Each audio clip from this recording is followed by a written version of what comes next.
ठीक है। तो इस सल्कस की जहां बात कर रहे हैं हम लोग, तो ये सल्कस यहां से देखेंगे पूरा, और ये सल्कस पीछे, ये ऑल दिस,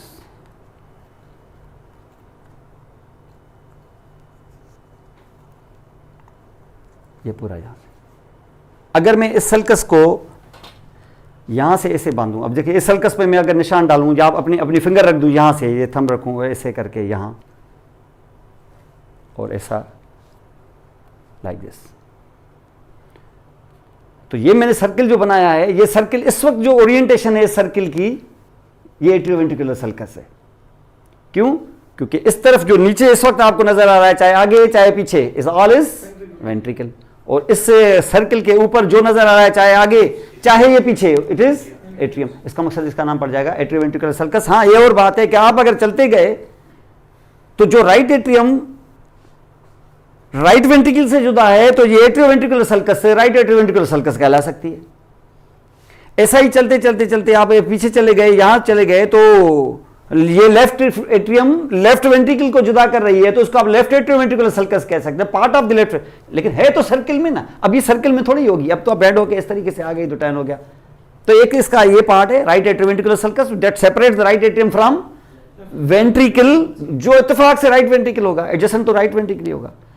और ये जो पीछे की तरफ आप ऐसे चले गए, तो this sulcus will separate the left ventricle from left atrium. और इसी तरीके से यहां से चलते गए, जब जहां जहां से ये सल्कस दो वेंट्रिकल्स एट्रियम और वेंट्रिकल को जुदा करे, जो एट्रियम और वेंट्रिकल हो, अगर राइट हो तो उस सल्कस का नाम right atrioventricular sulcus, part of right atrioventricular sulcus डाल दे, और जहां लेफ्ट हो तो लेफ्ट डालें। जैसे यहां ये देखें, यहां से तो ये वाला पार्ट एट्रियोवेंट्रिकुलर सल्कस का क्या कहलाएगा? राइट, क्योंकि ये राइट वेंट्रिकल को राइट एट्रियम से जुदा कर रही है। चलाते रहे, चला, अभी भी सेम सेम सेम, यहां तक आ गए। जैसे राइट वेंट्रिकल खत्म होगा और यहां से आ गए, तो यही सल्कस अब क्या कहलाएगी यहां पर? तो यहां से लेफ्ट और लेफ्ट और लेफ्ट चलाते रहे, चलाते रहे, चलाते रहे, यहां से होते होते यहां आ गई, फिर वो राइट। ये पूरी सर्किल थी, अब सर्किल नहीं रही है, जाहिर है हार्ड बैंड हो गया तो मामला चेंज हो गया। तो ये सल्कस बड़ी इंपॉर्टेंट है, क्योंकि इन्हीं सल्काए के अंदर डिप्रेस्ड एरिया में, इसी के अंदर फिर आपकी आर्टरीज और वेन्स रन करती हैं। तो आपको आर्टरीज और वेन्स अगर कोई पूछे एनाटॉमिकली कि बाबा फलां आर्टरी किस सल्कस में रन करती है, तो पता होना चाहिए। उस आर्टरी के साथ सोई हुई है कौन सी वेन, तो ये पता होना चाहिए, क्योंकि आर्टरियां और वेन्स एक नामों से नहीं होती। यहां पर भी और ब्रेन के अंदर भी आर्टरियों और वेन्स के नाम अलग अलग होते हैं। यहां पर फिर जैसे कोरोनरी आर्टरी है तो कोरोनरी वेन नहीं होती, हालांकि कोरोनरी साइनस होता है लेकिन कोरोनरी वेन्स नहीं होती। यहां कार्डियक वेन्स होती हैं, small cardiac vein, middle cardiac vein, great cardiac vein, coronary sinus not the coronary when, फिर जो anterior cardiac veins, minimum cardiac veins, ये इस नाम से होती है। और इन्हीं नामों की पर वेनें नहीं, आर्टरियां नहीं होती। फिर आर्टरियां तो बिल्कुल डिफरेंट, ब्रेन में भी ऐसा ही है। लेकिन वो सल्काए जो है वो तो कॉमन होंगे ना, जाहिर है उन सल्काए को आपको देखना होगा। तो जहां तो ये होगा ही, लेकिन उसके साथ साथ कुछ और भी मेजर सल्काए हैं। जैसे मैंने बताया, अब अगर आप फॉर एग्जांपल उसको यहां ले लें, आपने ये बैंड किया, ये वेंट्रिकल तो आ गया, लेकिन वेंट्रिकल के सरफेस पर ये पूरा वेंट्रिकल कौन सा होगा? लेफ्ट और राइट दोनों होंगे, जाहिर है। लेकिन जैसे अंदर से सेप्टम क्रिएट होगा, ये आपने एम्ब्रियोलॉजी में भी देखा होगा, जैसे अंदर से सेप्टम क्रिएट होगा वेंट्रिकल के बीचों बीच, और वो सेप्टम जो होगा वो जब क्रिएट हो जाएगा अंदर की तरफ ऐसे, तो बाहर वो सल्कस छोड़ेगा, निशान देगा ना सारे। जब वो मैं सेप्टम ऐसे लगाऊंगा ना यहां पर, तो वो निशान आगे भी देगा और निशान पीछे भी देगा। यहां पर भी थोड़ा सा खींचेगा तो एक सल्कस सी क्रिएट हो जाएगी, और पीछे से भी थोड़ा सा खींचेगा तो वहां भी एक सल्कस क्रिएट हो जाएगी। और जो आगे वाली सल्कस क्रिएट हो जाएगी वो किस वजह से? इस इंटरवेंट्रिकुलर सेप्टम की वजह से, और पीछे वाली भी इंटरवेंट्रिकुलर सेप्टम की वजह। जो आगे वाली है उसको हम कहते हैं एंटीरियर इंटरवेंट्रिकुलर सल्कस, तो पीछे वाले को हम कहते हैं पोस्टीरियर इंटरवेंट्रिकुलर सल्कस। ये और बात है कि जो पोस्टीरियर वाली होती है वो पोस्टीरियर रहती नहीं। अगर आप इस तरीके से यहां पर देखें, वेंट्रिकल को ऐसे लेके जाएं, पहले तो दोनों वेंट्रिकल फ्रंट में नजर आ रहे थे, लेकिन जैसे मैंने टर्न किया तो लेफ्ट वेंट्रिकल पीछे चला गया कि नहीं? पीछे जब ऐसे पीछे चला गया तो अब इत्तेफाक से पीछे क्या क्या हो गया हमारा? लेफ्ट वेंट्रिकल और लेफ्ट एट्रियम भी। तो इसका मकसद ये हो गया कि हम कहेंगे बाबा राइट वेंट्रिकल ज्यादातर और राइट एट्रियम दोनों के दोनों स्टेनोकास्टल सरफेस पर हैं, और पोस्टीरियर सरफेस पर हमारा लेफ्ट वेंट्रिकल मोस्टली, थोड़ा सा खैर एंटीरियर भी होगा लेकिन ज्यादातर पोस्टीरियरली, और साथ में लेफ्ट एट्रियम भी। लेकिन पोस्टीरियर तरफ जब हम जाते हैं तो पता चलता है तो उधर तो लेफ्ट वेंट्रिकल है ही नहीं, तो ये किधर उड़ गया लेफ्ट वेंट्रिकल। एक्चुअली ये जो आप इंटीरियर और पोस्टीरियर वाला मामला देख रहे हैं ना, ये हार्ट सिर्फ ऐसे नहीं है, हार्ट को और भी जब जोर लगेगा ना ऐसे, तो वो जो पीछे वेंट्रिकल चला गया था ना वो इंफीरियर हो जाएगा। यानी यूं समझ लो कि इट वाज लाइक दिस, ऐसे, और जब जोर लगेगा ना ऐसे, तो ऐसे हो जाएगा। पीछे कौन गया था? वेंट्रिकल। जैसे मेरी फिंगर्स है वेंट्रिकल और मेरा जो डार्सम है ये है मेरे एट्रियम, लेकिन जैसे जोर लगाएगा पीछे से, मैं फ्रंट में दिखा रहा हूं लेकिन आप समझ लें पीछे से, अगर जो बैंड हो गया ऐसे, तो अब क्या मुझे पीछे से वेंट्रिकल नजर आएगा क्या? नहीं। तो कहां गुम गया वेंट्रिकल? इंफीरियर। लेकिन वो था क्या? पोस्टीरियर। इंफीरियर भी चला गया, तो इसका मकसद है कि वो जो सल्कस यहां नजर आ रही थी आपको पोस्टीरियर वाली, वो कहां हो गई? इंफीरियर हो गई। लेकिन आप नाम चेंज नहीं करेंगे, उसका नाम वही रखेंगे। कौन? पोस्टीरियर, हालांकि वो इंफीरियर है। बेसिक सर्फेसेस तो दो ही थे, लेकिन अब तीसरा सर्फेस क्रिएट हो गया, diaphragmatic surface. That is actually part of the posterior, but the part of posterior तो रहा नहीं, वो इंफीरियर हो गया। तो आपका जो लेफ्ट वेंट्रिकल है वो छुप गया कहां? इंफीरियर साइड पे। तो फिर पोस्टीरियर रहा क्या? एक ही चीज, that will be the left atrium.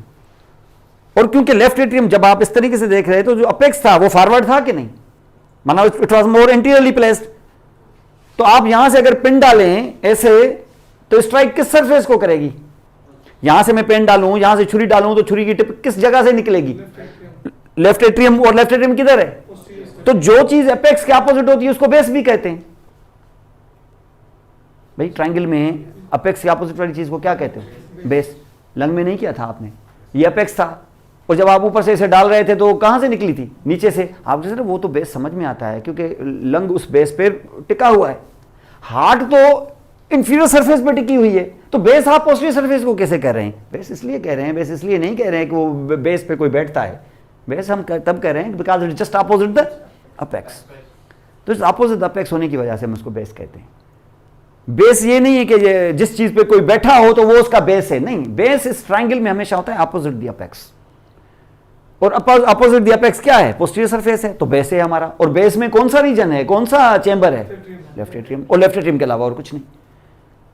ये तीन सरफेसेस समझ लें। और साथ में आप यहां पे देखें तो इसका मकसद ये हो गया कि जैसे मैंने इसे टर्न किया तो मेरा राइट एट्रियम पूरा नजर आएगा स्टेनोकास्टल पे, नंबर 1। फिर उसके बाद मुझे राइट वेंट्रिकल मोस्टली तो नजर आएगा यहीं पर, ऑलमोस्ट को 80% के करीब। और टर्न जो किया तो ज्यादातर लेफ्ट वेंट्रिकल पीछे छुप गया, तो आगे लेफ्ट वेंट्रिकल की रिम नजर आएगी मुझे, मुश्किल से 20% रेसिप्रोकल। ये 80% और 20% जो है मुझे लेफ्ट वेंट्रिकल। तो बाकी लेफ्ट वेंट्रिकल कहां छुप गया? पीछे। और ऐसा करने से थोड़ा सा ये भी तो राइट वेंट्रिकल भी तो नीचे आया होगा ना। और जैसे मैंने जोर दिया तो right ventricle as well as remaining left ventricle, तो राइट कितना? 80 यहां था तो 20 बाकी। लेफ्ट कितना? 20 यहां था तो 80 मोर। ये सब दब गए किसके नीचे?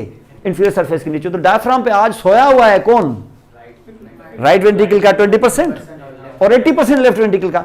तो वहां कैसे नजर आएगा लेफ्ट कौन राइट कौन? भाई मुझे नजर आएगी ना, वो इंटरवेंट्रिकुलर जो सेप्टम अंदर देखूंगा उसकी सल्कस मुझे निशान बनाती हुई नजर आएगी। और वो निशान बनाती हुई क्या ये एंटीरियर साइड पे निशान नहीं आएगा? बिल्कुल आएगा। कहां पर? स्टेनोकास्टल सरफेस पर। और यही मुझे बताएगा कि मेरा राइट वेंट्रिकल किधर खत्म है और मेरा लेफ्ट वेंट्रिकल कहां से शुरू है, वो बताएगा। और ये सल्कस मेरे काम में आएगी क्योंकि सल्कस में सोई हुई है आर्टरी भी, और उसके साथ ही सोई हुई है उसकी करस्पॉन्डिंग वेन भी, अलग अलग नामों से। और इन सल्का का नाम होता है क्या? Interventricular sulcus. देखें यहां पर आप, ये इसको आप यहां पे देख सकते हो। देखें अब, देखें पहले देखें आप अपना कि ये पूरा जब आप यहां पे देख रहे हो तो मैंने ये इस तरीके से यहां पर इसको टर्न करके ऐसे किया था ना, ये वेंट्रिकल ये एट्रियम। तो ये जो वेंट्रिकल है ये पूरा दोनों ही वेंट्रिकल्स है। इन दोनों वेंट्रिकल्स में वैसे तो ये था ऐसे, ये पीछे था, ये कितना? ये राइट जो है आपका 80% और पोस्टीरियरली ये चला गया आपका राइट का ये 20%। ये इंटीरियरली ये लेफ्ट का 20% और पीछे चला गया लेफ्ट का 80%। ये पीछे ऐसे, तो पीछे एट्रियम भी है। चलो बड़ी अच्छी बात है। ऐसे जो हो गया तो दोनों वेंट्रिकल जो है वो दब गए अगेंस्ट दी डायफ्राम। तो एक नया सरफेस क्रिएट हो गया। किसकी कीमत पे? पोस्टीरियर की कीमत पे। पोस्टीरियर अच्छा खासा था, ऐसे जो कर दिया तो एक इंफीरियर सरफेस उस मुल्क से कट गया। वो मुल्क जो है वो छोटा सा रह गया, वो उसका नाम पड़ गया बेस, उसका नाम पड़ गया पोस्टीरियर सरफेस। बाकी उस पोस्टीरियर सरफेस का ज्यादातर छुप गया किसके अंदर? इंफीरियर सरफेस, वो आज इंफीरियर सरफेस कहलाता है, लेकिन उसकी हर चीज को हम पोस्टीरियर कहते हैं आज भी। ये सल्कस जो मैं बताऊंगा यहां पर, जैसे ये सल्कस है, अब देखें ये जो इस वक्त यहां डिप्रेशन नजर आ रही है, ये सल्कस है। ये देखें, ये सिंपल नहीं है, देखें थोड़ा ऐसे हो गया फिर ऐसे, तो इसका मकसद है कि डिप्रेशन है। इसका नाम है सल्कस, उसका नाम है इंटरवेंट्रिकुलर सल्कस। ये क्या करती होगी, इसके नीचे क्या सरफेस है, सरफेस मार्किंग होगी किस चीज की, सेप्टम की। अब देखें जैसे मैं खोलूंगा ना, ये देखें सेप्टम लगा हुआ है ना, यानी सेप्टम का एंटीरियर एज जो है वो स्टेनोकास्टल सरफेस के अंडरनीथ यहां जब लगेगा तो उसको खींचेगा तो सल्कस क्रिएट होगी। और ये सेप्टम को सिर्फ यहां थोड़ी लगा, वो तो पार्टीशन है ना, वो जो पार्टीशन है तो कहां लगी, वैसे तो पोस्टीरियर पे थी, लेकिन पोस्टीरियर जो इंफीरियर हो गया तो वो इंफीरियर साइड पे, ये देखें आपका सेप्टम है और सेप्टम का जो पोस्टीरियर एज है वो यहां लगेगा तो इधर भी डिप्रेशन हो जाएगी एक, और इसको कहेंगे इंफीरियर इंटरवेंट्रिकुलर सल्कस, नहीं पोस्टीरियर इंटरवेंट्रिकुलर सल्कस। हालांकि ये इंफीरियर है, उसके बावजूद भी मिसनोमर है, ये अपना नाम अपना वही लेके आएंगे। तो ये इस तरीके से होगा। और ये सल्कस मुझे बताएगी कि ये राइट वेंट्रिकल है तो ये लेफ्ट है, और लेफ्ट में कितना रह गया, वो 20% मुश्किल से, ये 20% मुश्किल से यहां होगा, और ये राइट का कितना हो गया 80%। और जैसे अंदर में ऐसे इंफीरियर साइड पे ऐसे देखूंगा तो मुझे नजर आएगा कि वो बकाया 80% लेफ्ट ये है और थोड़ा सा ये राइट का जो है वो 20% है। यहां कौन जुदा करेगा, वही फिर सल्कस है, क्योंकि ये ऐसे लगा है तो वो इंटीरियर एज है, ये पोस्टीरियर एज है, ये सेप्टम बीच में है, ये मस्कुलर सेप्टम होता है, इसको हम कहते हैं muscular part of interventricular septum. तो आप अब देखें, अब स्टेनोकास्टल सरफेस पे कौन कौन से चेंबर आ गए, पूरा का पूरा राइट एट्रियम, ये नीचे से इंफीरियर वेना के बाद जो है आपको डायफ्राम से कैवल ओपनिंग से होती हुई यहाँ आ गई है और सुपीरियर वेना के बाद आ रही है, और साथ में इसका राइट बॉर्डर भी बन गया है। फिर आप स्टेनोकास्टल सरफेस पे पूरा एट्रियम और एकदम से वेंट्रिकल शुरू हो गए, तो कौन सा वेंट्रिकल, जाहिर है राइट, तो इन दोनों को जुदा करने वाली सल्कस है कि नहीं, राइट एट्रियोवेंट्रिकुलर सल्कस। और राइट एट्रियोवेंट्रिकुलर सल्कस के बाद ये वेंट्रिकल स्टार्ट हो गया, जो वेंट्रिकल स्टार्ट हो गया कौन सा वेंट्रिकल, राइट वेंट्रिकल। तो और ये छोटा सा रिम किसका है, लेफ्ट का, कैसे पता चला, ये इंटरवेंट्रिकुलर सल्कस बता रही है आपको, और ये आपको स्टेनोकास्टल सरफेस के रीजन से। तो इसमें मोस्टली जो रीजन नजर आता है आपको स्टेनोकास्टल सरफेस पे, it is the right ventricle. और यहां से जैसे आप इंटर होके जैसे आप इंफीरियर सरफेस पे आ गए तो आप देखें यहां पे 80% आपको नजर आया लेफ्ट जो छुप गया था, और बाकी जो 20% जो राइट जो छुप गया है, और इन दोनों को जुदा करने वाला इंटरवेंट्रिकुलर सल्कस, कौन सा, पोस्टीरियर इंटरवेंट्रिकुलर सल्कस। और ये यहां पर, तो जब स्टेनोकास्टल सरफेस पे आपके वेंट्रिकल्स छुपे और बाकी बचे हुए इंफीरियर पे छुप गए तो दो वेंट्रिकल का खेल खत्म, और साथ में एंटीरियर साइड पे जो एट्रियम है वो भी छुप गया, वो भी आपने यहां पे खत्म कर दिया, तो एक और चेंबर खत्म, दो आपके सरफेसेस खत्म, 3 चेंबर खत्म हो गए, बाकी एक सरफेस रहता है और एक चेंबर रहता है, और एक चेंबर है कौन, लेफ्ट एट्रियम, और एक सरफेस है कौन सी, पोस्टीरियर सरफेस, वो आप पीछे करके ऐसे देखेंगे तो ये आपका बैठा हुआ है। तो posterior surface that is called the base also, sternocostal surface that is called the anterior surface, diaphragmatic surface that is called the inferior surface, posterior surface. हर एक में कौन कौन सा चेंबर है वो आपको समझ में आ गया होगा। और इसी चेंबर को यहां पे देख के जब आप देखेंगे, सिर्फ यही नहीं बल्कि उसके साथ बॉर्डर्स भी देखेंगे, तो ये राइट बॉर्डर है, ये वीनस बॉर्डर कहलाता है एक तरह से, यहां वेन्स ही वेन्स है, ऊपर से आपके आ रही है सुपीरियर वेना के बाद, साथ में आ रहा है ये आपका राइट बॉर्डर राइट एट्रियम का, और फिर इंफीरियर वेना के बाद थोड़ा, तो ये पूरा का पूरा ऐसे। लेकिन यहां से जब आप जाएंगे तो यहां पर ज्यादातर आउटपुट, ये ऑक्सीजनेटेड साइड है, ये वेंट्रिकुलर साइड है, ये आर्टीरियल साइड, तो यहां से आप देखेंगे कि ये ऑब्लिक जो बॉर्डर आएगा, ये इसके ज्यादातर हिस्सा जो होगा वो तो लेफ्ट वेंट्रिकल होगा, उसमें अपेक्स भी आ जाएगी। और उसके बाद जो थोड़ा सा और ऊपर हिस्सा देखेंगे ना, तो इसमें एट्रियम जो पीछे वाला एट्रियम था, जो लेफ्ट एट्रियम था, उसका आगे वाला हिस्सा, क्योंकि एट्रियम जो राइट है, जो आगे चल के आपको लेफ्ट एट्रियम है या राइट एट्रियम है, वो आगे चल के बताते हैं आपको कि ये दरअसल एट्रियम थे ही नहीं, ये आज आप इनका नाम एट्रियम रख के बैठे हुए हो, असल जो एट्रियम थे वो उनका आज नाम आरिकल है। वो कान जैसे छोटे से ऐसे पड़े हुए हैं, उनको ऐसे तजलील करके आगे उसे धक्का दे दिया, तुम्हारा कोई काम नहीं है, बस इनका काम ये था कि बस सिर्फ थे ये, ताकि इनके ऊपर कोई चिपक के इनके साथ इनक्रोच हो जाए, बस फाउंडेशन प्रोवाइड की है। जैसे ना फाउंडेशन नीचे दबी हुई होती है, उसका तो उसको कोई पूछता ही नहीं है, हालांकि सारी बिल्डिंग उसी फाउंडेशन पे खड़ी होती है। जैसे ना अनसंग हीरोज होते हैं, कोई जंगे वो जीतते हैं, मेडल और कोई लगा कर घूम रहा होता है, असल जंग उनकी वजह से जीते क्योंकि जिंदगियां उन्होंने दी हैं, लेकिन उनको कहते हैं अनसंग हीरोज, नाम नहीं होते, गुमनाम हीरो जो होते हैं वो इस तरीके से। तो ये एक तरह से गुमनाम हीरो है बेचारा, ये ना होता तो आज एट्रियम किसको पकड़ता, और कब ये इंटर हो जाता है, ये इसी के कंधे पे चढ़ के ये एट्रियम हार्ट का हिस्सा बना है। तो असल बेचारा वो था, तब उसका नाम एट्रियम ही था, आज उसका नाम आरिकल है। तो ये एट्रियम जो है, ये जो आरिकल है आज इसका नाम, वो राइट का भी है तो लेफ्ट का भी है। इतना कुछ तो लेफ्ट वाले को तो यहां से लात मार के आगे कर दिया, तो लेफ्ट वाले ने क्या किया है इसको, वो लेफ्ट ने पूरी सरफेस उधर से ऑक्यूपाई किए, और पीछे जो एट्रियम था उसको आगे से धक्का देके यहां आगे उसको खड़ा कर दिया है। ये आरिकल है, ये छोटा सा ऐसा जो देख रहे हैं, ये पास्ट में ये था हार्ट का हिस्सा एट्रियम, आज इसका नाम है आरिकल। अटैच तो होगा उसके साथ लेकिन अब काम का नहीं है, ये वेस्टिजीज है, ये वेस्टिजियल ऑर्गन। तो ये किसके साथ अटैच है? तो पीछे ये एट्रियम है, तो ये आरिकल है। तो इसका मकसद है कि लेफ्ट बॉर्डर में ऊपर का कोई 4-5% हिस्सा क्या होगा? आरिकल हो। तो बाकी जो 95% पोर्शन होगा that will be the ventricle, left ventricle including the apex. तो ये आपका लेफ्ट बॉर्डर कहलाएगा और ये आपका राइट बॉर्डर कहलाएगा। दोनों को मिलाओगे तो इंफीरियर बॉर्डर। और हर एक बॉर्डर में कौन कौन आएगा? अगर राइट बॉर्डर है तो उसमें तो सीधा सीधा आपका राइट एट्रियम, लेफ्ट बॉर्डर है अगर उसमें तो लेफ्ट वेंट्रिकल मोर और आरिकल भी, और अगर इंफीरियर है तो ज्यादातर उसमें राइट वेंट्रिकल, थोड़ा सा लेफ्ट भी, और कुछ नहीं। एक तरह से देखा जाए तो ये इंफीरियर जो सरफेस है आपका, जो inferior border of your right atrium है वो ऑलमोस्ट ऑक्यूपाइड है by the opening of the inferior vena. क्या इसका कोई ऐसा बॉर्डर हो नहीं सकता। बस ठीक है, करने कोई मसला नहीं, बॉर्डर वॉर्डर का कोई प्रॉब्लम नहीं, ठीक है, जो भी आए कर दें, कोई मसला नहीं है इसका कोई इशू नहीं है। अंडरस्टैंड? तो ये जनरली आप इस तरीके से देखोगे। अब आप 3 surfaces, 3 borders, 4 chambers, outer surfaces देख चुके हो विथ सम सल्का। दूसरा सल्कस का एक और ओरिएंटेशन देखें, बड़ी इंपॉर्टेंट है। ये आप देखें मैंने इस तरीके से यहां पे किया ऐसे, ये गोलाई जो मैंने यहां पे बनाई है किस सल्कस की वजह से, ठीक है, एट्रियोवेंट्रिकुलर। अगर यहां एट्रियोवेंट्रिकुलर, उसके बाद इसको मैं हटा के अब मैं इंटरवेंट्रिकुलर वाली बना रहा हूं,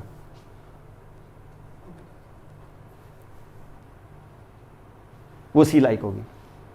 माना ये जो मैंने ऐसे सर्कल बनाया ना, ऐसे लाइक दिस, तो वो सर्कल चलो मैं एक हाथ से दिखा रहा हूं, ये ऐसे, और ये दिखा रहा हूं दूसरे हाथ से ऐसे, ये क्या एंटीरियर इंटरवेंट्रिकुलर सर्कस, और ये क्या, ये ऐसे होगा। इसकी ओरिएंटेशन ऐसे होती है। माने इसका मकसद ये हुआ कि कोई चीज इंटरवेंट्रिकुलर सर्कस में घूमती घूमती, इंटीरियर में ही चलो, यहां से घूमती घूमती एट्रियोवेंट्रिकुलर में ट्रेवल कर सकती है कि नहीं? ऐसे आर्टरियां आएंगी, ऐसे आर्टरियां चलते चलते अपनी ब्रांच ऐसे फेंक देंगी यहां पर। यानी कोई एट्रियोवेंट्रिकुलर सर्कस में आते आते, अगर ये एट्रियोवेंट्रिकुलर सर्कस में आया तो कहीं ना कहीं वो पॉइंट आएगी ना जहां से नाली जा रही होगी, कहां? इंटरवेंट्रिकुलर सर्कस की तरफ।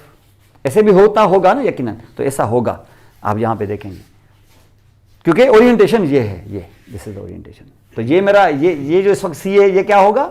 इंटरवेंट्रिकुलर, जिसमें ये इंटीरियर और ये पोस्टीरियर होगी, दरअसल इंफीरियर, और ये होगा यहां पर right atrioventricular as well as left atrioventricular. तो ये इस तरीके से, ये जहां पे जनरली आप देखना, वो यहाँ चिंता करे थे।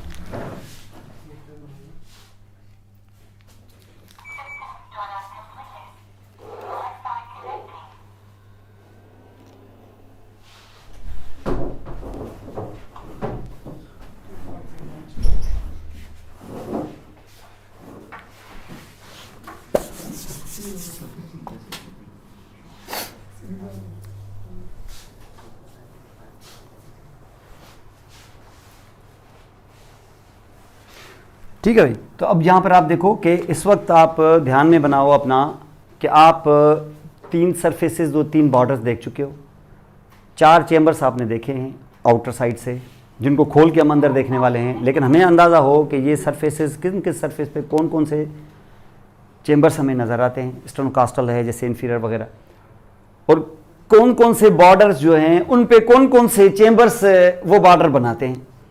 क्योंकि ये फिर जब आप शेडो देखेंगे ना एक्सरे पे, तो ये आपको पता चलेगा कि कौन सा बॉर्डर जो एक्सपेंड किया है, कुछ किस चीज़ का है मसला, तो ये आपको एक्सरे समझ में आएगा वहाँ पर। तो अब देखें जहाँ से आप ये वेरियस सरफेसेस और वेरियस बॉर्डर्स और वेरियस चेंबर्स को हम बार बार से देख रहे हैं यहाँ पर। ठीक है, अब यहाँ पर आप देखें कि ये इस वक्त हमने क्या, कौन सा सरफेस है? Interior surface. इंटीरियर को क्या कहते हैं? स्टेनोकास्टल सरफेस है। स्टेनोकास्टल पे ज्यादातर क्या नजर आ रहा है आपको? ये ऑलमोस्ट ये और बाकी सारा का सारा ये टोटल। तो ये आप यहाँ पे, तो इसका मकसद है कि अगर यहाँ ये देखा तो ये सल्कस क्या होनी चाहिए? एट्रियोवेंट्रिकुलर, राइट एट्रियोवेंट्रिकुलर, क्योंकि आगे से नजर आएगी। लेकिन ये कौन सी होनी चाहिए? ठीक है, इंटरवेंट्रिकल ये जैसे मैं पीछे लेके आऊंगा ना, तो ये पीछे ऐसे आती आती है, इससे आएगी तो गोला ही हो जाएगी, लेकिन ये इसके साथ मिल जाएगी। ये इसका सामने वाला सरफेस हमने देखा। और देखें आगे इसको,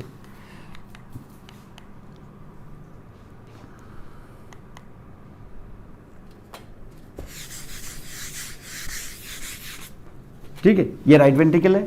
most of the part in the sternocostal surface is right ventricle, लेकिन ये राइट एट्रियम पूरा का पूरा, इंफीरियर इसका कोई ऐसे सरफेस है नहीं, क्योंकि सीधा सीधा जाके ओपनिंग यहाँ पर आ गई। ये आपको इन दोनों के बीच में नज़र आ गया, और ये लेफ्ट वेंट्रिकल नज़र आ गया आपको, देखिए सर। और ये जो इस वक्त मैंने यहाँ से ग्रीन बनाया है, ये इंटरवेंट्रिकुलर सल्कस है, और ये रिप्रेजेंट करती है किसको? Interior edge of or interior limit of interior border of interventricular septum को। अगर मैं यहां से अंदर पिन डाल दूं अंदर, या यहां से मैंने छुरी ऐसे अंदर डाल दूं, तो वो इंटरवेंट्रिकुलर सेप्टम के मस्कुलर पार्ट में चली जाएगी, और यहां पे रन करती हुई जो आर्टरी है वो अपनी ब्रांचेस अंदर डाल देगी ना अगर, तो इंटरवेंट्रिकुलर सेप्टम के ऑलमोस्ट कोई 2/3 तक अंदर चली जाएगी। तो इंटीरियर इंटरवेंट्रिकुलर आर्टरियां सिर्फ आपके वेंट्रिकल्स को ही सप्लाई नहीं करती हैं, पेनिट्रेटिंग ब्रांचेस अंदर देके इंटरवेंट्रिकुलर सेप्टम को भी सप्लाई करती हैं। कितना? 2/3, क्योंकि ये आर्टरी बहुत बड़ी आर्टरी होती है। इसको हम इंटीरियर इंटरवेंट्रिकुलर आर्टरी कहते हैं, क्योंकि उसी सल्कस में मौजूद है। और इसको हम इंटीरियर इंटरवेंट्रिकुलर आर्टरी के अलावा left anterior descending artery, LAD भी कहते हैं इसको, क्लिनिशियंस इसको कहते हैं लेड, ये एलएडी है। This is left anterior descending artery. One of the most commonly blocked artery ये है, वन ऑफ द मोस्ट, 2-3 आर्टरियां जो बहुत ही कॉमनली ब्लॉक्ड होती हैं, जिसकी वजह से उन हार्ट अटैक्स आते हैं। ठीक है, अब ये देखें, ये रिम कौन सी है? लेफ्ट वेंट्रिकल, वो यहाँ अपेक्स है, और ज्यादातर ये वाला पोर्शन है वो ये है, यहाँ पर आप देख रहे हो। वो सिर्फ यही नहीं देख रहे, इसके साथ आप देखें ये जो इसको धक्का देके थोड़ा सा इधर इधर फेंक दिया गया है, ये कौन है? ये आरिकल है। ऐसा आरिकल फिर इधर से भी आया है रोने के लिए इस आरिकल के साथ, कि ये वो हैं जो दोनों डिस्कार्डेड है एक तरह से। तो ये राइट आरिकल, जो राइट एट्रियम वाला है, ये इसको धकेल के लेफ्ट की तरफ धकेलेगा, और वो जो पोस्टीरियर वाला है उसको धकेल के आगे ले आएगा। वो जो आगे ले आएगा, तो ये जो आपका वेंट्रिकल है, इस वेंट्रिकल का जो आउटफ्लो नैरो होता है, क्योंकि ब्लड वेसल शुरू होनी है, तो इस नैरो आउटफ्लो को हम कहते हैं इन्फंडिब्यूलम, इसको कोनस भी कहते हैं। इस कोनस के दोनों तरफ ये यूं समझ लो कि एक दूसरे के साथ यूं सब होते हैं आपको, दोनों ही, वो उस तरफ से वो इस तरफ, they are actually grasping the infundibulum or the conus. Conus is the narrow outflow of your right ventricle. क्यों नैरो? क्यों भाई? वो ब्रॉड क्यों नहीं? नैरो इसलिए नहीं, नैरो इसलिए है क्योंकि ये ब्रॉड होने के बाद आस्ते आस्ते ये वेसल में कन्वर्ट होना है, तो चेंबर जो वेसल में कन्वर्ट होगा तो उसको नैरो होना होगा ना, जाहिर है। तो वो नैरो हो रहा है आप, क्योंकि ये वेसल में कन्वर्ट हो रहा है। कौन सी वेसल में? क्योंकि राइट है तो डीऑक्सीनेटेड ब्लड है, लंग की तरफ भेजेगा तो पल्मोनरी होना तो वेन चाहिए, लेकिन क्योंकि वो अवे फ्रॉम द हार्ट है इसलिए इसका नाम आर्टरी है, तो उसको हम पल्मोनरी आर्टरी कहते हैं। और आर्टरियाँ जो उम्मन छोटी हों और चौड़ी हों, ज़्यादा वाइडर हों और छोटी हों, तो ऐसी आर्टरियों को उम्मन ट्रंक भी कहते हैं, तो कोई बुराई नहीं है। और ट्रंक आपने देखें 4-5 ट्रंक तो आज इस महीने के अंदर ही आपने की। Thyrocervical trunk, costocervical trunk, thoracoacromial trunk, और एक ब्रेकियोसेफेलिक ट्रंक, और एक और ट्रंक पल्मोनरी ट्रंक। ये 5 ट्रंक इसी जोन में, यहाँ इसी टुकड़े में, यहाँ हाथ डाल दो तो 5 ट्रंक निकल आएंगे। और यहाँ भी एक है सीलियक ट्रंक, या एब्डोमेन में चल के देखेंगे आप, लेकिन उधर भी उसका नाम अब सीलियक आर्टरी पड़ गया है। हमने तो फ्रॉग में पढ़ा था सीलियक एक्सिस, पता नहीं आप लोगों ने पढ़ा है कि नहीं। किताबें तो वही हैं, 40 साल से पुरानी किताबें हैं वो। अभी भी मैंने उस दिन देखी कोई इंटर की इसकी बायोलॉजी वगैरह मैंने देखी, वो पुरानी थी, जो 40 साल पुरानी किताबें वो पढ़ा रहे थे, वो दूसरे नाम लिखे हुए, वो पुराना ही जो है। ठीक है जी, तो ये इस तरीके से यहाँ पर। और आगे चलें, ये अब क्या किया है, ये हमने इसको, ठीक है, ये हमने यहाँ इसको ऐसे दिखाया है, ये पोस्टीरियर नहीं दिखाया, पूरा दिखाया पोस्टीरियरली, लेकिन क्या इस पोस्टीरियर को ऐसे ही पोस्टीरियर रहने दोगे, दबा दोगे ताकि ये पीछे से नजर ही ना आए आपको, और फिर नजर आए सिर्फ ये, तो ये दोनों क्या हो जाएंगे? इंफीरियर। और इंफीरियर में जो है फिर आपको पता है कि लेफ्ट वेंट्रिकल का ज्यादा पोर्शन होगा 80% और इसका 20% होगा, तो राइट वेंट्रिकल, तो ये जो सर्कस क्रिएट हो जाएगी वो पोस्टीरियर इंटरवेंट्रिकल, हालांकि है इंफीरियर, लेकिन कहेंगे पोस्टीरियर, इसलिए भी पोस्टीरियर कहते हैं क्योंकि इंटीरियर के बिल्कुल अपोजिट में होती है, इसलिए भी पोस्टीरियर कहते हैं। तो यहाँ पर ये होगा आप यहाँ पर, लेकिन वो जो हमने पीछे से आगे से आपने ये आपने यहाँ ये रखे, तो ये जो इस वक्त ये जो निशान बनाया है, ये सल्कस नहीं होगी क्या? ये कौन सी? एट्रियोवेंट्रिकुलर सल्कस, लेकिन एट्रियोवेंट्रिकुलर पोस्टीरियर साइड पे होगी। ये इसको आप कह सकते हो लेफ्ट एट्रियोवेंट्रिकुलर सल्कस, क्योंकि ये लेफ्ट एट्रियम को लेफ्ट वेंट्रिकल से जुदा कर रही है।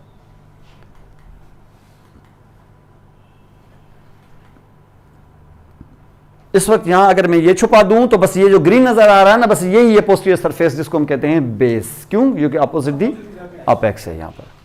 और इसमें कैसे जान रहे हैं यहां पर? क्योंकि इसमें दोनों, दो इधर से पल्मोनरी वेन्स ओपन हो रही हैं। ये इत्तेफाक से बुक्स भी कंफ्यूज होते हैं, कभी पल्मोनरी वेन्स को रेड दिखाते हैं, मॉडल में रेड दिखाया है क्योंकि इसमें साफ ब्लड होता है ना, इसलिए। तो साफ इसमें खराब होता है क्या फिर? तो यहाँ आगे इसको ब्लू कर दिया उसने। अब हर बुक की अपनी अपनी एक स्कीम है, वो इसमें शुरू में लिख देते हैं कि बाबा हमने वेनों को ऐसे बताया है और आर्टरी को ऐसे बताया। अब वो आर्टरी में साफ ब्लड है कि नहीं है वो फिजियोलॉजी वाले जाने। हमारी तरफ से वेन फॉर वी फॉर वे तो ब्लू करना है हमें हर हाल में, चाहे ब्लड कैसा भी हो। अंडर से तो ये यहाँ पर आप देखेंगे इस तरीके से यहाँ, और यहाँ पे देखो ना पल्मोनरी आर्टरी को फिर इसने रेड दिखाया, हालांकि इस हिसाब से ब्लू दिखाना था, ब्लू दिखाया, रेड दिखाया, हमें तो पता है ना क्या है। ये इसका अपेक्स है जो आप यहाँ पे देख रहे हो, और अपेक्स आपको मैंने पहले भी बताया था, this will be 9 centimetre from mid line in the left intercostal space, left 5th intercostal space में, वहाँ पर इसको हम अपेक्स बीट भी कहते हैं। तो अपेक्स बीट जो है विजिबल भी हो सकता है, इवन पल्पेबल भी हो सकता है, लेकिन होता उसी जगह पर है। फिर बॉर्डर्स हैं, और बॉर्डर्स में आपको दिखाया पहले ही कि बाबा ये जो आपका लेफ्ट बॉर्डर है, ये राइट बॉर्डर है, वो ये है, ठीक है। तो ये आपका वेन्स यहाँ पर, ये आरिकल है जो आपको दिखाया, और ये आरिकल वो है जो उस तरफ से डिस्कार्ड होकर उसको धक्का देके इधर फेंक दिया है इसको, और इसने इसे फेंक दिया यहाँ पे। तो ये देखिए ये इनफंडिबुलम के दोनों तरफ एक दूसरे को देख देख के रो रहे हैं ये दोनों ही, ये रफवाल्ड होते हैं। क्योंकि एट्रियम, क्योंकि ये जो मैंने आपको बताया था ना, ये जिसमें ये मैंने सल्कस डाली थी, वो अंदर एक कैनाल क्रिएट हो गया था। कौन सा? इस एट्रियोवेंट्रिकुलर कैनाल के दो तरफ रफ वाल्ड और ट्रेबिकुलेटेड वाल्स होती हैं यहाँ पर, दे आर रफ वाल्ड। तो ये भी क्या होगा? रफ वाल्ड होगा, और ये भी रफ वाल्ड होगा। तो ये जब दो एट्रिया बन जाएंगे जो आगे चल के आरिकल बन जाने वाले हैं, तो ये आज आरिकल क्या स्मूथ वाल्ड होंगे कि रफ वाल्ड होंगे? क्योंकि वो शुरू से ही रफ वाल्ड थे, तो आज भी ये रफ वाल्ड होंगे। लेकिन वो जो बाद में आया इसके साथ शामिल हुआ है, वो दरअसल बड़ी ग्रेट वेसल्स के ज्वाइन होने से चेंबर बने, वो हार्ट के चेंबर नहीं है, समझ लें। वो हार्ट के बेसिकली चेंबर नहीं है, वो दरअसल ग्रेट वेसल्स के ज्वाइन होने की वजह से सेंट्रल लार्जर रीजन्स क्रिएट हो गए हैं, और वो शामिल हो गए हैं इन आरिकल्स के साथ। तो वो एक्सपेंड वो हुए हैं, ये नहीं हो पाए। तो जब एक्सपेंड ये हुए हैं तो इनको धक्का देकर आगे कर दिया है। तो वो जो रफ वाल्ड आरिकल्स होंगे, they will be pushed somewhere here and there, but they will be in connection with the smooth walled larger portions, जिनका आज नाम एट्रियम पड़ गया है। वो जो आपका लेफ्ट एट्रियम होगा ना, वो भी ऐसे ही होगा। जब एक वेन आएगी, एक दूसरी 4 वेन जब जुड़ जाएंगी ना आपस में, तो ये ऐसे जब एक्सपेंड करेंगे बलून की तरह, तो बीच वाला चेंबर जो होगा वो स्मूथ वाल्ड होगा, क्योंकि वो दरअसल last parts of the veins के जुड़ने की वजह से वो चेंबर बना है। तो वो हार्ट का चेंबर बेसिकली नहीं था, लेकिन वो आरिकल के साथ जुड़ के, यानी एट्रियम के साथ जुड़ के एक नया चेंबर क्रिएट हो गया। बाद में धक्का देगा आरिकल एट्रियम को, नाम उसका आरिकल डाल के खुद नाम ले लिया एट्रियम का। तो ये स्मूथ वाल्ड होते हैं जहां पर ये ब्लड आता है, और रफ वाल्ड आज किसी काम के नहीं। तो ये आपको इस तरीके से यहां पर मिलता है। आगे चलें, इसको आप देखें, ये लेफ्ट बॉर्डर, और लेफ्ट बॉर्डर में क्या क्या नजर आया आपको? ज्यादातर तो लेफ्ट, ये स्लोपिंग लेफ्ट बॉर्डर, और ज्यादातर ये, लेकिन थोड़ा सा आरिकल भी। क्या ये कैपेक्स भी इसमें आ जाएगा? तो ये आपका लेफ्ट बॉर्डर है, ये आपका राइट बॉर्डर है, और ये आप यहाँ पे मिला रहे हैं तो इंफीरियर बॉर्डर, लेकिन ज्यादातर इंफीरियर बॉर्डर में ये ऑलमोस्ट 90%, और बाकी ये थोड़ा सा लेफ्ट वेंट्रिकल।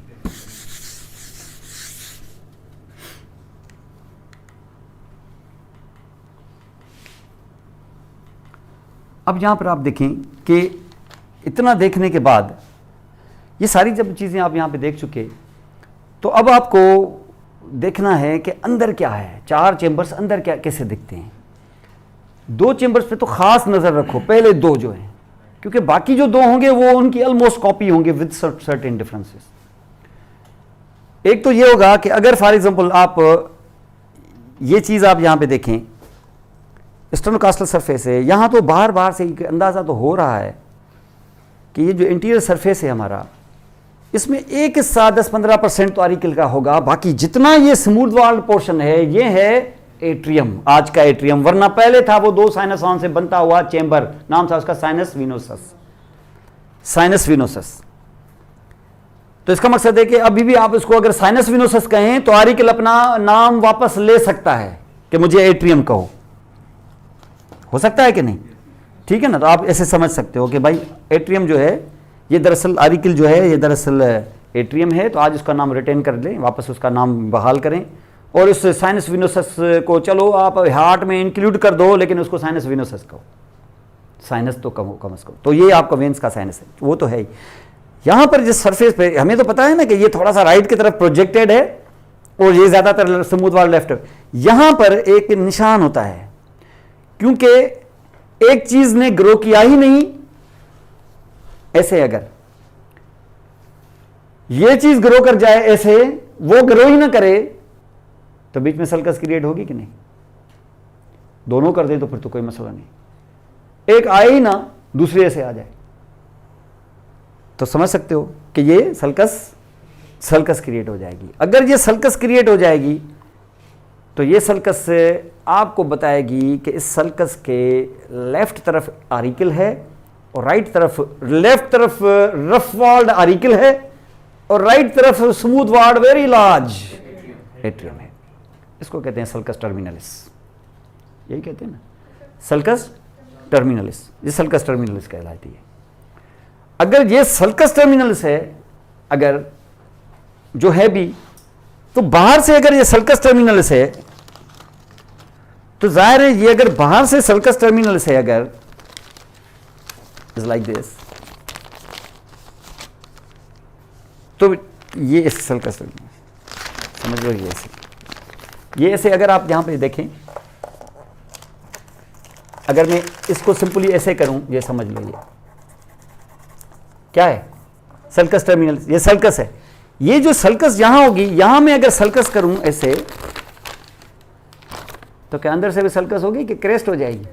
तो अंदर उसका नाम पड़ जाएगा क्रिस्टा टर्मिनलिस। बाहर नाम सल्कस टर्मिनलिस, अंदर खुद ही आप देखें किसी पेपर पे ऐसे निशान डालें, अंदर से जैसे जगह से निशान डाला वहां ग्रूव, तो पीछे से क्या ग्रूव के उभरा हुआ कुछ, अंदर से क्रेस्ट, यानी अंदर आप चेंबर में बैठे हुए हैं, तो that will be called the crest, उसका नाम होता है क्रिस्टा टर्मिनलिस। तो बाहर ये सल्कस टर्मिनलिस किस चीज को रिप्रेजेंट कर रही है? आरिकल और एट्रियम नहीं, एट्रियम और साइनस विनोसस। क्या आप नाम बहाल किए हुए हैं ना आपने? तो एम्ब्रियोलॉजिकली चलो, क्या चलो आज आरिकल और एट्रियम, तो एम्ब्रियोलॉजिकली क्या? Sinus and atrium. तो आप इसको कह सकते हो साइनो एट्रियल सल्कस, कह सकते हैं कि नहीं? कहा जा सकता है ना भाई, सल्कस टर्मिनलिस सीधा ऐसे है, डिप्रेशन है इसकी। डिप्रेशन इसलिए है क्योंकि एक बड़ा नहीं दूसरा बढ़ गया, एक्सपेंड हो गया, तो वहां पे डिप्रेशन आ गई। जो डिप्रेशन आ गई तो अंदर वो क्रेस्ट बन गई, तो अंदर ये क्रेस्ट बन जाएगी ऐसे। क्योंकि आप पेपर पे निशान डाल के देखें ना, अपने पेन से ऐसे पीछे से ऐसे निशान डाल के देखें और पीछे पेपर पे देखें, तो आगे से सल्कस क्रिएट होगी तो पीछे से क्या हो जाएगा? क्रेस्ट हो जाएगी ना। तो यहां पर भी बाहर से सल्कस तो अंदर से क्रेस्ट। ये क्रेस्ट हो या सल्कस हो, बाहर से उसका नाम है सल्कस टर्मिनलिस, अंदर उसका नाम है Crysta terminalis means terminal crest. तो ये टर्मिनल क्रेस्ट हो या सल्कस हो, ये किन जो दो चीजों को जुदा कर रही है? बाहर तो आरिकल और एट्रियम को, लेकिन एम्ब्रियोलॉजिकली साइनस को किससे? तो हम सल्कस को साइनो एट्रियल सल्कस भी कह सकते हैं और उस क्रेस्ट को हम साइनो एट्रियल क्रेस्ट भी कह सकते हैं। और अगर खुदा न खास्ता, बल्कि खुदा न खास्ता क्यों, अल्लाह के करम से अगर इस ऊपर सल्कस यानी इस साइनो एट्रियल सल्कस के टॉप पर मैं मस्कुलेचर को मायोकार्डियम न बनाऊं, सिर्फ टुकड़े को, सिर्फ जरे को, वैसे तो सारा मायोकार्डियम बन जाएगा, लेकिन अगर इसको मायोकार्डियम न बनाते हुए मैं कोई कंडक्टिंग सिस्टम का हिस्सा बना दूं, तो मैं इसका नाम साइनो एट्रियल नोड रख सकता हूं कि नहीं? इसी वजह से इसका नाम साइनो एट्रियल नोड है। वरना एक आरिकल, एक atrium, sulcus terminalis, Crysta terminalis, cyano atrial node क्यों भाई?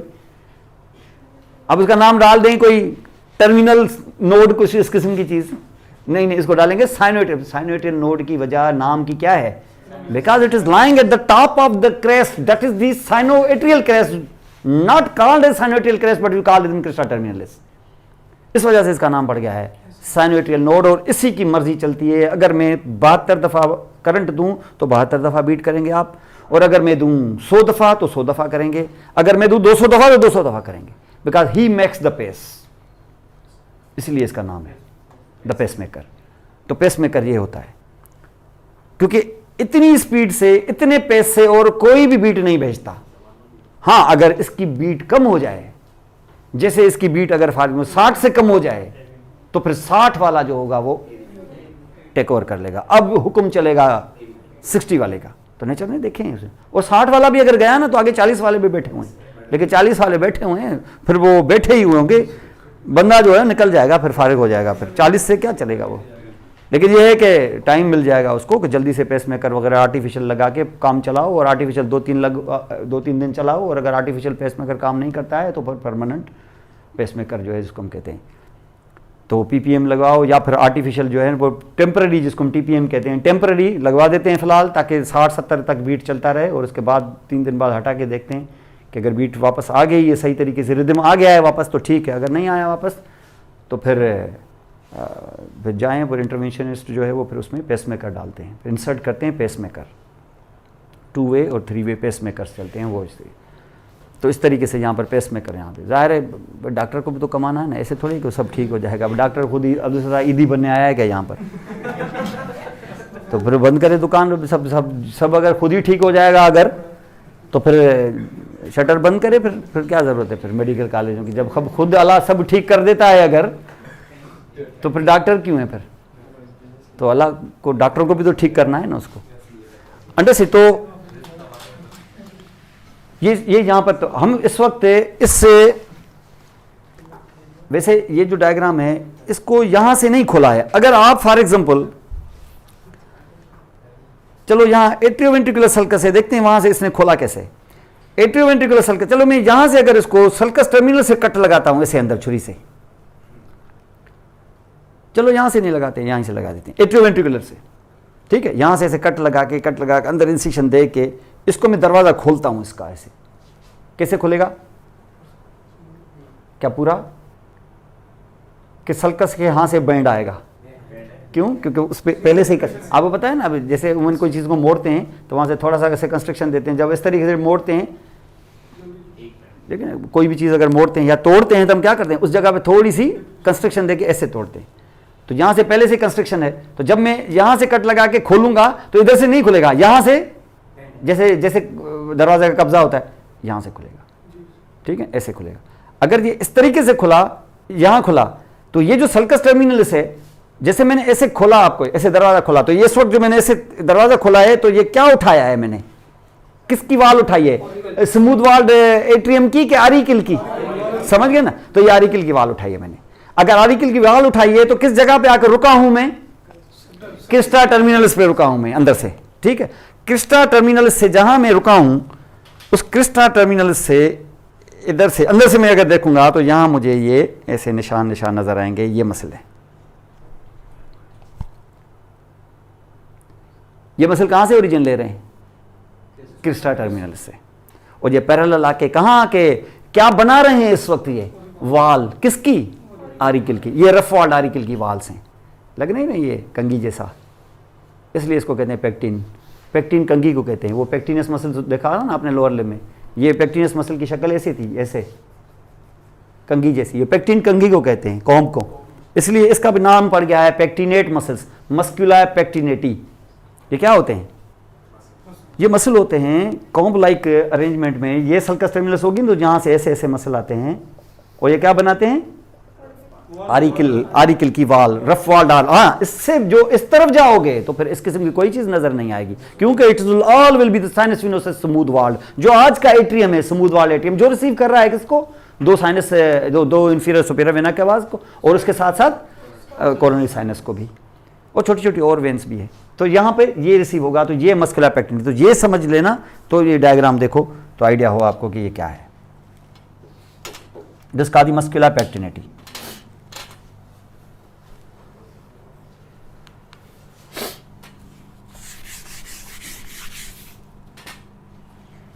चलो इसने यहाँ से काटा है, ठीक है, कोई मसला नहीं। ये इधर से काटा है, ये मैंने उधर से काटा था ना यहाँ पे, ये इसने इसे काटा। लेकिन इससे आइडिया तो कम से कम हो गया होगा आपको कि ये सल्कस टर्मिनस भी आ गई है, और ये क्या आ रहा है? पेक्टिनेट मसल से। ये दोबारा ऐसे कर दोगे तो यहाँ पर, लेकिन इस तरीके से यहाँ पर कर दोगे तो बाकी स्मूथ वाल्ड होगा। और स्मूथ वाल्ड क्या रिसीव कर रहा है ऊपर से? सुपीरियर वेना के वाल, और इनके वाल से मैंने दिखाए थे कल भी आपको यहाँ पर। लेकिन जब यहाँ तुम हो गए यहाँ पर, ये जो तुम एट्रियम का हिस्सा देखोगे, जब अंदर होगे तो ये तो ज़ाहिर है इस जगह से अगर कोई चीज़ पास करोगे तो अंदर चली जाएगी इनटू द लेफ्ट एट्रियम, तो ये तो होगा ना सेप्टम। कौन सा? Interatrial septum. ये इंटरएट्रियल सेप्टम है इस वक्त। और इंटरएट्रियल सेप्टम में ये आप यहाँ पे देख रहे होंगे कि इस तरीके से इंटरएट्रियल सेप्टम आपको नजर आता है। ये पूरा इंटरएट्रियल सेप्टम है, ऑल इज इंटरएट्रियल सेप्टम। ये जो इंटरएट्रियल सेप्टम आप यहाँ पे देख रहे हो, ये जो पूरा, ये बेसिकली दो हिस्सों से बना है, दो चीज़ों से। क्योंकि जब एट्रियम कॉमन था, जैसे ये रूम है एक एट्रियम का, तो जब इसकी पार्टीशन बन रही थी तो पार्टीशन, क्योंकि हमने इस तरीके से इसको बैंड किया था ना, ऐसे इसको हमने ऐसे बैंड किया था, वेंट्रिकल को हटाओ, ये एट्रियम है, इसको दो में तकसीम करना है आपको। जब आप दो में तकसीम करेंगे तो ये ऊपर से छत से स्टार्ट लेगा एक सेप्टम जो नीचे आने की कोशिश करेगा आर्च की तरह। जैसे ये रूम है ना, इस रूम को मैं दो में तकसीम करना चाहूं तो मैं क्या करूंगा, ये छत से ये आर्च की तरह पहले एक छोटी सी और नीचे और नीचे नीचे करते आएंगे। कैसे? अगर आप यहां पर देखिए, ये है एट्रियम, इस जगह ये वेंट्रिकल हो गया था ना इधर, तो this will be atrioventricular canal, क्योंकि आपको देखें सीधा था पहले, ऐसे किया ना आपने, तो अब आपका जो ब्लड है बैंड होने के बाद कैसे आएगा? बैंड होने के बाद कैसे आएगा? ये से और ऐसे। पहले कैसे था? सीधा। लेकिन बैंड होने के बाद एट्रियम ऐसे और ये ऐसे। तो इसका मकसद है कि ये जो इस वक्त मैंने सर्किल ये बनाया, ये क्या है? एट्रियोवेंट्रिकुलर कैनाल है ये। दिस इज एट्रियोवेंट्रिकुलर कैनाल, जिसको बाद में हम दो कर देंगे, लेकिन दो तब करेंगे जब एट्रियम दो हो जाए ना पहले तो यहां से हम सेप्टम क्रिएट करेंगे इसमें। अब सेप्टम कैसे क्रिएट करेंगे?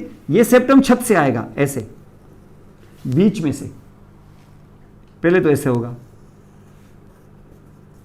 ये सेप्टम है। इसका मकसद है कि इस सेप्टम के आगे एट्रियम है, इस सेप्टम के पीछे भी एट्रियम है, लेकिन अभी तक यहां है, लेकिन थोड़ा सा और पार्टीशन करें, उसको थोड़ा और नीचे गिराएं, आर्च की तरह गिरेगा ऐसे। काफी है कि और आप ऐसे करें, और ऐसे चलते चलते ऐसे करते जाएंगे, ऐसे ये सेप्टम क्रिएट हो गया पूरा हुआ है कि थोड़ा होल अभी बाकी है? क्योंकि आपने इसको ऐसे जो गिराया है, तो कितना भी फुल कर लेंगे, ग्राउंड को भी टच कर लेंगे, तो नीचे से सुराख अभी भी होगा। ठीक है ना? ये सुराख होगा, ये सुराख जरूरी है, क्योंकि अगर पार्टीशन पूरी कर लेते ना, ऐसे पूरी कर लेते अगर आप, तो दो रूम्स के टुकड़े हो जाते। आगे तो तुम्हारे साइनस विनोस आगे वाले एट्रियम में तो खुलेगा, पीछे वाला एट्रियम ब्लॉक हो गया, खत्म उसका, क्योंकि उसमें 4 पल्मोनरी वेन्स खुलनी थी जो अभी बनी नहीं है। इसका मकसद है पीछे वाला जो एट्रियम है वो क्या हो गया? बेकार।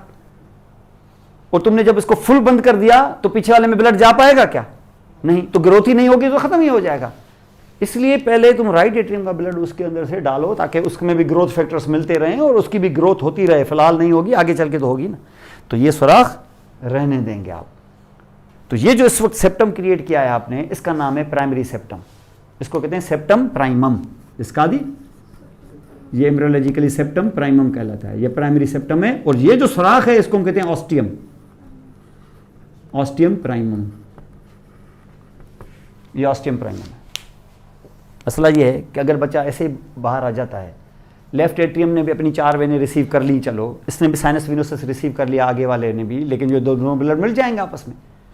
ये छोड़ देंगे अगर आप, तो ये ब्लड दोनों मिल नहीं जाएंगे क्या? तो ये क्या करेंगे, इसको आप बंद करेंगे। इसको आपको बंद करना है। कैसे बंद करेंगे? आप देखें ये क्या है? एट्रियोवेंट्रिकुलर कैनाल है। और एट्रियोवेंट्रिकुलर जो कैनाल होता है उसके अराउंड कुशंस होते हैं, इसको हम कहते हैं एट्रियोवेंट्रिकुलर कुशंस, क्योंकि इससे फिर आपके वेल्व्स वगैरह जनरेट होंगे यहाँ पर। क्योंकि आपको पता है कि जैसे अगर मैं किसी मसल के अंदर किसी भी मस्क्यूलेचर, क्योंकि सारा मायोकार्डियम है ना पूरा, उस मायोकार्डियम में सुराख कर दूं, चलो किसी भी जगह पे, यार मुझे एट्रियम और वेंट्रिकल के बीच में सुराख करना है, मैंने ऐसे कर दिया मसल में, इस मसल को तो कंट्रैक्ट होना होता है। एट्रियम और वेंट्रिकल के मसल क्या करते हैं? कंट्रैक्ट। अगर मैंने उसको कंट्रैक्ट किया तो ये जो सुराख हैं, क्या ये खुले रह जाएंगे कि ये भी बंद हो जाएंगे? अगर मसल में मौजूद हो तो ये भी बंद हो जाएंगे। तो तुम क्या करोगे, नेचर क्या करती है, इसके एजेस के अंदर कनेक्टिव टिश्यू बिठा देती है, ताकि जब सब कुछ कंट्रैक्ट हो जाए तो ये ना हो, ये खुले रह जाएंगे। क्यों? क्योंकि इनके अंदर क्या है? सख्त सी चीज़ पड़ी हुई जो उसको कोलैप्स नहीं होती है, जैसे कार्टिलेजेस वगैरह होते हैं, जैसे कान है, अगर इसमें सिर्फ कान के अंदर ये हो स्किन हो रही थोड़ा सॉफ्ट टिश्यू हो तो जैसे हो जाए, ये आँख के अंदर ही देखो, हालांकि कार्टिलेज नहीं है, उसके बावजूद आप अपनी आँख में फिर अपर आईलिड को पकड़ के थोड़ा सा ऐसे जोर दो,